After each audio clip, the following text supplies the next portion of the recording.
Some of the Joe when she away walk group jam not there to hinge in pin tight by Mugler Campuchia, Croy Campuchia, Ottomot ma pay bun mong.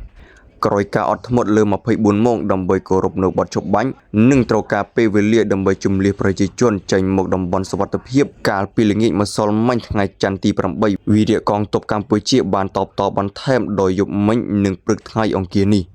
តាមរយៈសំណេរបញ្ជាក់លើបណ្ដាញសង្គមនាព្រឹកនេះ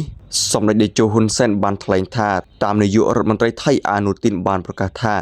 នឹងប្រើកម្លាំងវាយក11ចំណុចដែលយើងមិនច្បាស់ថា11ចំណុចនេះនៅកន្លែងណាខ្លះដើម្បីងាយស្រួលកុំឲ្យលំបាករកកន្លែងកងកម្លាំងប្រដាប់អាវុធគ្រប់ប្រភេទរបស់យើងត្រូវវាយគ្រប់ចំណុចដែលខ្មាំងវាយចូលសម្ដេចតេជោមានប្រសាសន៍ថាយើងការពារទឹកដីយើងដោយមានលានដ្ឋានរឹងមាំជាមួយអាវុធគ្រប់ប្រភេទ ឯសត្រូវឆ្លៀនពៀនត្រូវចល័តវាចូលទីតាំងយើងពួកគេមិនអាចទួលលនឋានមកបានទេហើយក្បាលពួកគេក៏មិនបានប៉ាន់ដីដែរស្ថានភាពនេះផ្ដល់ប្រៀបឲ្យយើងអនុវត្តយុទ្ធវិធីកំទេចកម្លាំងរស់របស់សត្រូវតាមរយៈការចាត់តាំងទប់ទល់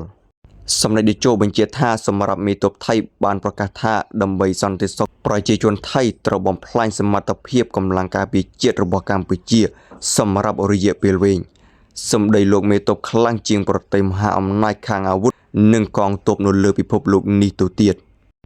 សម្ដេចតេជោបានថ្លែងសង្កត់ធ្ងន់ថាយើងពិតជាមិនអង្គុយអបដៃឲ្យអស់លោកបំផ្លាញតាមចិត្តចង់របស់អស់លោកនោះទេចុងក្រោយខ្ញុំកំពុងតាមមើលមនុស្សមួយចំនួនដែលការពីកម្ពុជាតបតដើម្បីការពីខ្លួនកាលពីខែកក្កដាពួកគេចោទយើងថាលំមប់សង្គ្រាម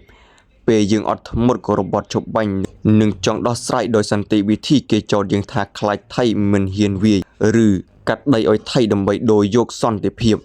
ពេលនេះយើងវាយដើម្បីការពារខ្លួនទៀតហើយតើពួកគេនឹងនិយាយថាយ៉ាងម៉េចទៀតកម្ពុជាត្រូវការសន្តិភាពតែកម្ពុជាបង្ខំចិត្តវាតបតដើម្បីការពារទឹកដីយើង